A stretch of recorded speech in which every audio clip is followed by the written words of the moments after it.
June 18th, 1815. Late afternoon. A rain-soaked field in Belgium.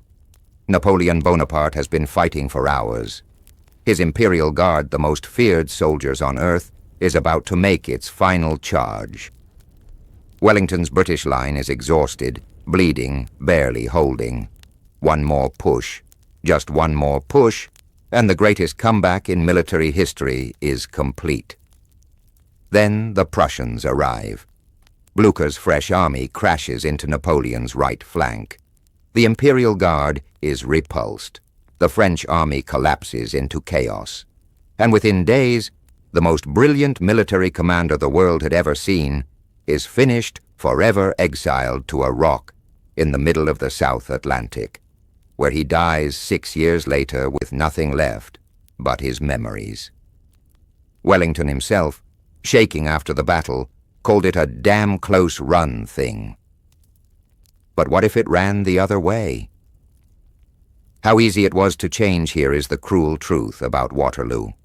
Napoleon almost certainly should have won. He made a catastrophic series of errors that day, errors so unlike him that historians have spent 2 centuries arguing over what went wrong. He delayed his attack until midday, waiting for the ground to dry after overnight rain. That delay gave the Prussians the extra time they needed to march to Wellington's rescue. He put his best marshals in the wrong roles. He committed his beloved Imperial Guard too late, as a last resort, instead of a decisive blow. Napoleon himself later admitted that at Waterloo the game belonged to whoever committed the fewest mistakes. That day, it was Wellington. So the pivot point is simple. Napoleon attacks 2 hours earlier, before the ground is an excuse, or Marshal Grouchy, sent to chase the Prussians, actually catches them and holds them back. The Prussians don't arrive. Wellington's exhausted army has no reinforcements. The British line finally breaks. The day after, Wellington's army retreats to the coast.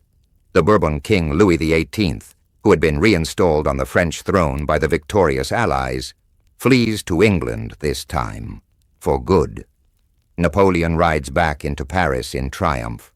The 100 days become the 101, then 200, then a reign.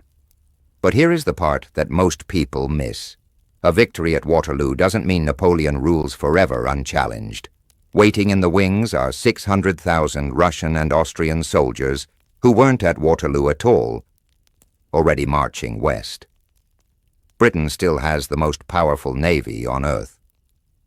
Napoleon has already proven, disastrously in Russia, that his empire has limits. Oxford historian Professor Michael Brewers put it bluntly. Even if Napoleon had won, there was a large, battle-hardened Russian army in Western Europe that would have eventually confronted him. The Allies were not prepared to give in. So this alternate Napoleon probably doesn't conquer the world. What he does do is buy himself time, and in history, time changes everything. The Europe that emerges.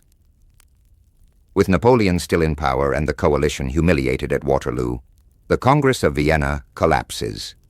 The careful conservative order that the Allies spent months building, designed specifically to put a cage around France and prevent any single power from dominating Europe, never gets implemented.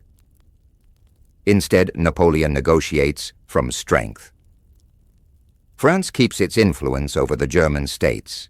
The German princes remain fragmented, subordinate to French power, denied the independence that would eventually allow Prussia to rise and forge a unified Germany under Otto von Bismarck. And this is where the ripple effects become staggering. It was a unified, militaristic Germany, born from the humiliation of Prussia's defeat of France in 1870, that created the conditions for World War I.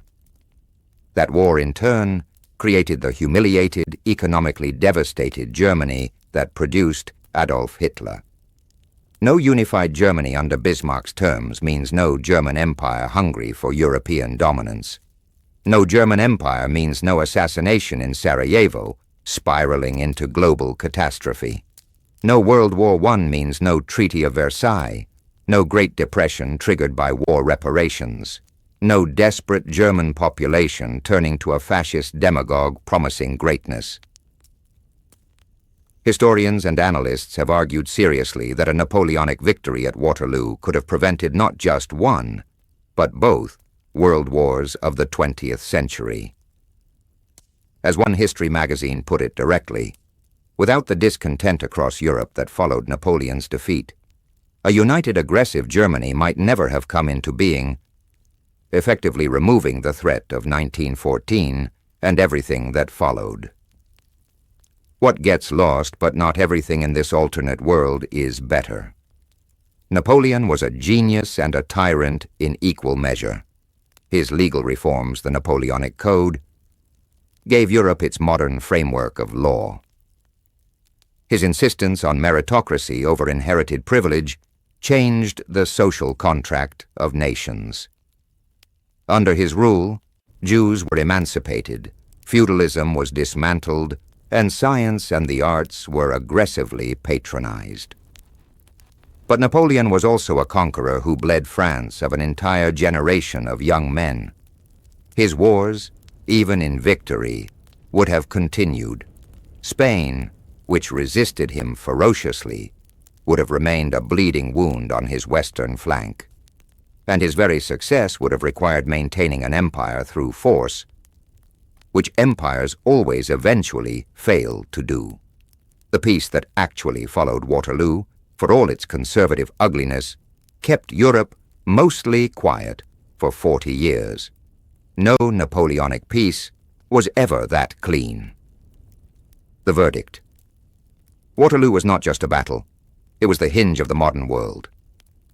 The Europe that defeated Napoleon became an Europe of nations, competitive, nationalist, industrializing, arming itself, building empires, feeding grievances across generations until 2 world wars consumed it.